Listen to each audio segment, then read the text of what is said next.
Once again, another banger episode from Cloverworks this week, but you really shouldn't be surprised by now.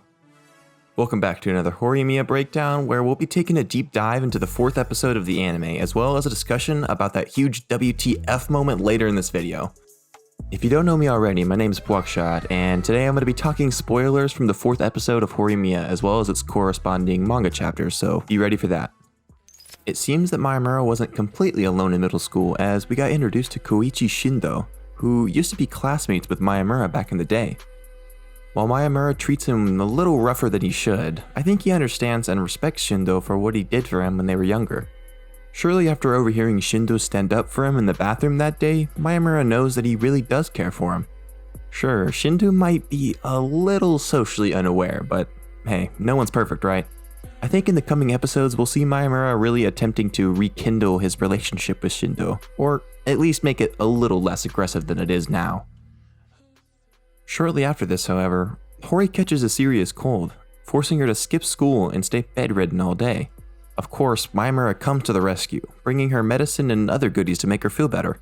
Unknown to Miyamura, Hori seems to be extremely lonely without her mom and dad ever around, and in a panic demands to know where Miyamura is going. Being the intellectual he is, Miyamura perfectly understands what she means to say is, "Please don't go." All Hori has known in her life is loneliness and abandonment, so it only makes sense that she would be terrified that Miyamura will leave her too. But after reassuring Hori that that'll never happen and getting her back into bed, he drops a massive bomb out of nowhere.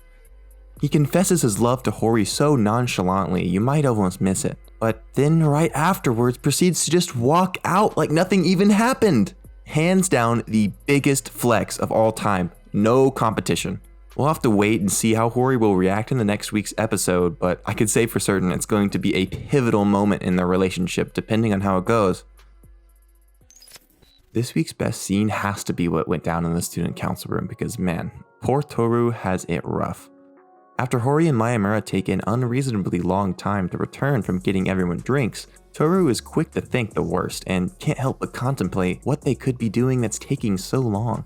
Of course, as the viewer we know Miyamura is just a klutz and keeps repeatedly dropping the sodas in the change. But when they return, Miyamura attempts to apologize for shaking up his soda, but Miyamura's poor choice of words sends Toru into a freakout as he tells him, "Hori screwed me." The scene genuinely had me laughing out loud, especially when everyone else started chiming in and making it 10 times worse. Of course, as soon as Toru gets the hint that they were talking about two different things, he opens the soda and gets soaking wet anyways. The comedic timing here was perfect, and it really did feel like it was ripped straight out of the manga panels. Speaking of manga, the chapters covered in this episode were fantastically adapted for animation, so I have no complaints. But chapters 14 and 15 were skipped over. Chapter 14 followed directly after the hand-holding scene from last episode, and after getting pelted by a basketball after spacing out, Miyamura goes to fix his bloody nose only to find Hori. He tries to talk about what she said to him the other night, but it only seems to make Hori more embarrassed, so they pretty much just decide to never talk about it again. Oh, and Miyamura finds out Hori is a super sadist, but I guess the anime writers thought that wasn't important for whatever reason. In chapter 15, some of the students find out Miyamura's family run a popular bakery, and immediately some girls begin flocking around him. Hori watches this and gets so extremely jealous that she manages to snap her mechanical pencil in half, which Toru points out is not normal in the slightest. But then she breaks a ruler as well, so Toru kind of just gives in and tries to help her out before she pops a blood vessel. This episode planted quite a bit of setups like Sakura's developing relationship with Toru, Miyamura and Shindo's reunion, and of course, don't forget Miyamura literally told Hori he loves her straight to her face. But does Miyamura know Hori was actually awake? Looks like we'll have to wait until next week for the answer, but overall, this episode was full of shocking and laugh-out-loud moments that continue the trend of Horimiya being such a fantastic series. If you've gotten this far in the video, then you might as well go ahead and click the subscribe button down below because I'm going to be back here again every week following each Horimiya episode for another deep dive, so definitely look forward to that. Well, that's about all I got for you guys today. Thanks so much for watching, and until next time, I'm Buckshot, signing off.